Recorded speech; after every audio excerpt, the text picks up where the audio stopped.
Hi. One of the last films I caught up with for 2019 was The Addams Family. It's a reboot of the popular Blackley comic characters originally created by Charles Addams for a series of newspaper cartoons, developed, of course, into a very successful TV show in the 60s, um, a run of films in the early 90s, which were enormously successful, and I think there was another animated series or a TV series since then. And now it's been rebooted again as an animated feature. The positives are that it is very faithful to the design and look of the original cartoons. The individual characters, Gomez, the head of this grotesque, um, monstrous family, looks exactly the way he does in the cartoon. Um, his wife Morticia, this tall, gaunt lady. Um, Again, it's the same. Uncle Fester, the children, Wednesday and Pugsley, Grandma, Thing, Lurch. They all look just as they did in the cartoon. And there are some amusing gags. There are some amusing references to classic horror movies. There's a thrown-in joke for uh, fans of the 1978 version of Invasion of the Body Snatchers, which kids love. Um, but the problem is that it's part of the machinery of a lot of animated films these days. It's come from Illumination Entertainment, which is behind the Despicable Me and Minions films. And these films have the same writers, the same directors. And it's just like a production line where here's a property, you are on the staff, you make the next thing.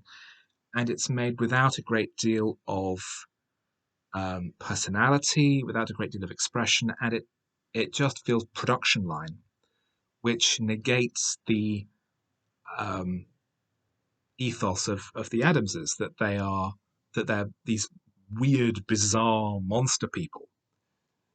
And yet they're very, very nice. They like people, they like having guests, they're always friendly to others, but they're friendly on their own terms, which to other people looks insane.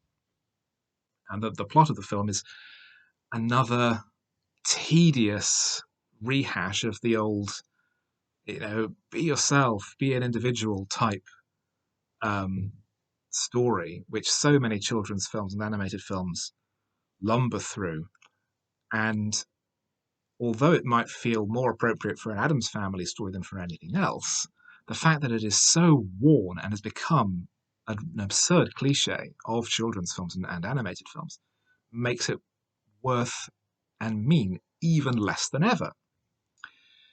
So it feels like a a generic plot with the Addams Family shoved into it, rather than letting the Addamses themselves drive the story and it being developed from the characters. It's very, very generic, but with these weird characters thrown into the middle of it.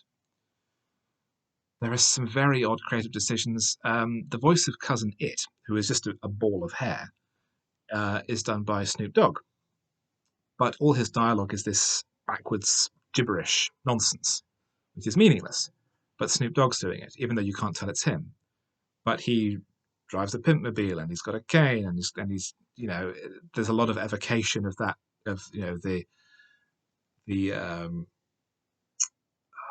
that kind of image that Snoop Dogg maintains. And I just think, who is this for? Who is this aimed at? It's all very well casting Oscar Isaac and Charlize Theron as Gomez and Morticia, who would be perfect casting in a live action version, and they're fine here. But if you're going to do daft nonsense like stunt casting Cousin It, who then has no intelligible dialogue, then why even bother? So it felt like a really wasted opportunity to do something interesting. And it felt like something that really they should have let Tim Burton do, rather than yet another crank the handle turned out, Tim Burton manufactured production. If he'd been allowed to do the Addams Family, it might actually have meant something, because it's something that I'm sure that he feels great kinship with. But as it is, it's just sort of nothing and a waste and a bit of an embarrassment.